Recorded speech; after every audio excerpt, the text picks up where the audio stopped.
It's time to roll up our sleeves and get to work. And it makes sense to start with installing Open WebUI and going through the setup. So let's do that in this session.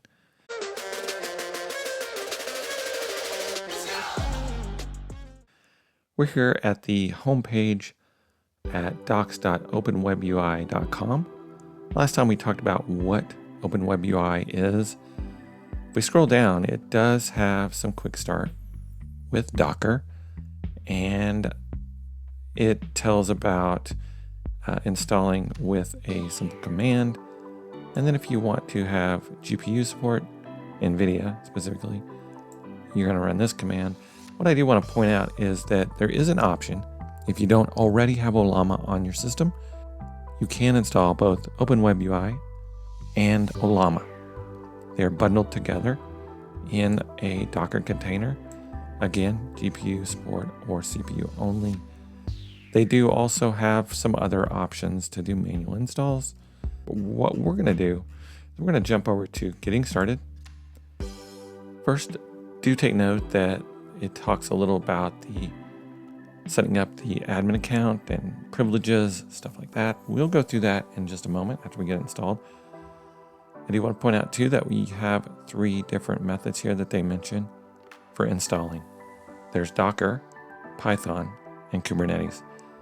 The Docker is what is officially supported and recommended for most users, so I think that makes the most sense and what most people will end up wanting to do on their system. And so that's what we're going to go through today. It is important that you have Docker installed. If you need help with that, I do have a video on my channel here where you can simply get help from Docker. They have a lot of information there as well on their website. Of course, Python is going to be suitable for low resource environments or those wanting a manual setup. Maybe you want to do a manual setup so you can do more customization or get more into the code.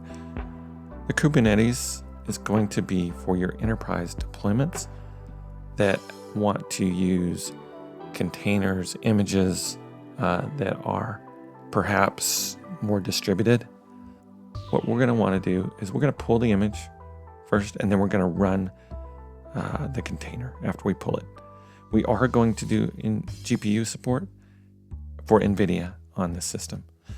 So I do want to show you, just for reference, what this particular system has. Yours, of course, will be different, most likely. On my system, it is a Dell Precision workstation.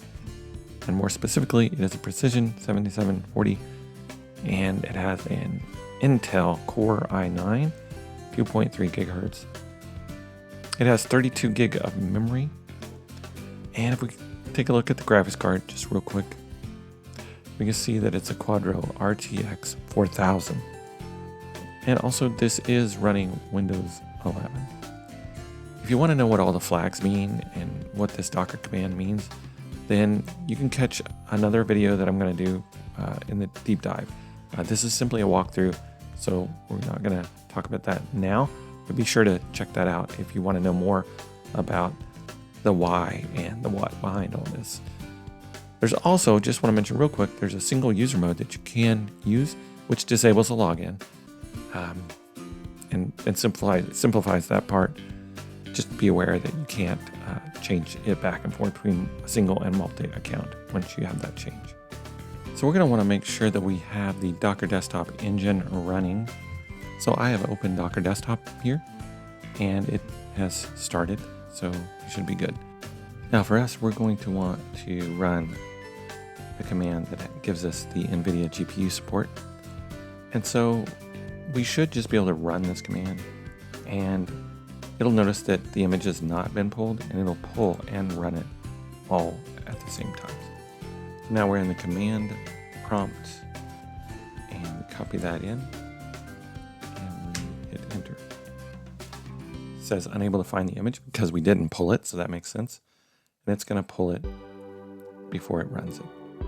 So we're going to let that complete, and then we will go ahead and pick back up. All right, the pull is complete.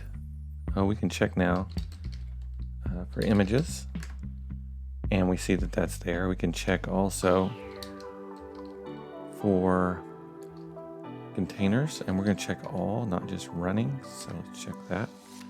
And now we see that it is up and running and healthy. All right, that's good. If we switch over to Docker Desktop, and of course we can do this in the command line too. We just checked it there, but we also see it in Docker Desktop, and we see the port, and actually we can click on it here and open that in a browser. And that's what we'll do. Click right there. All right, so explore the cosmos wherever you are, unlock mysteries. Okay, we're just gonna click get started here. And now what we're going to do is create an admin account right here. As it says right here, Open WebUI does not make any external connections, and your data stays securely on your locally hosted server. In our case, that is our local computer here. So that's great. That's a great benefit and a great feature for why you'd want to run Open WebUI. Nice privacy. It's local. Of course, like any account and password, you want to make sure and record that somewhere safe so you don't forget it.